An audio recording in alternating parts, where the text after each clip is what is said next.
Valideynləri və tələbələri ən çox düşündürən məsələlərdən biri illik təhsil haqqının ödənilməsidir. Artıq 4 illik fəaliyyət göstərən Təhsil Tələbə Krediti Fondu tərəfindən verilən sosial və standart tələbə kreditləri onları bu problemdən azad edir.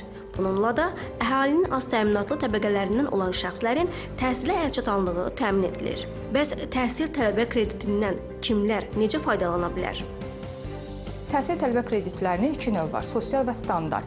İlk qəbul tələbələr üçün, yəni deyək ki, tələbə hazırda abituriyentdir, ali təhsil müəssisəsinə əyani əsaslarla ödənişli ixtisasa qəbul olub və sosial həssas ailə qrupundandır. Bu tələbənin ilkin ödəniş ödəmir, yəni təhsil haqqının yarım illiyi fonda müraciət edir, sosial kredit şəklində təhsil müəssisəsinin hesabına ödənilir.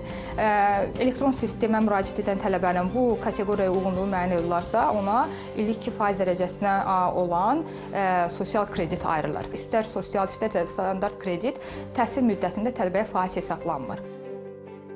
Standart təhsil tələbə krediti tələbələrin qəbul imtahanları nəticələrinə, növbəti mərhələdə isə birinci tədris ilinin ilk semestr imtahanının ümumi orta qiymət göstəricinə əsasən verilir.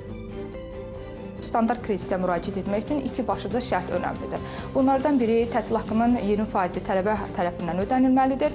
Digəri isə təhsil müəssisəsinə qəbul olarkən dövlət imtahan balı əsas şərtdir. Bakalavr tələbəsi dövlət imtahan mərkəzinə topladığı balı minimum 250 bal və daha yuxarı olmalıdır. Kolleclərdə oxuyan təhsil alan tələbələrdə isə 110 baldan yuxarı olmalıdır. Peşə təhsilinə qəbul olan tələbələrdə isə onların attestat balı əsas götürülür və attestatın orta qiyməti 3 bal olmalıdır.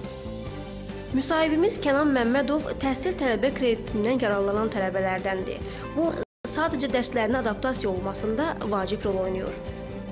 Sosial təhsil tələbə kreditinin və standart təhsil tələbə kreditinin meyarı olaraq 250 baldan üstün bir bal topladım, 1000 balı.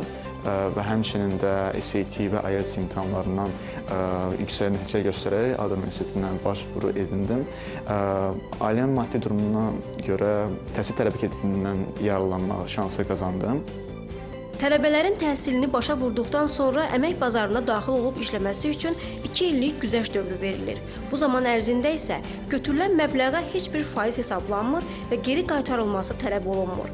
Bir məqamı xüsusilə qeyd edək ki, yüksək göstəricilərlə məzun olan tələbələrin ödənişlərinin bir qismi tamamilə silinir. Bu, standart kreditlərdə 25%, sosialda isə 50% nəzərdə tutulub.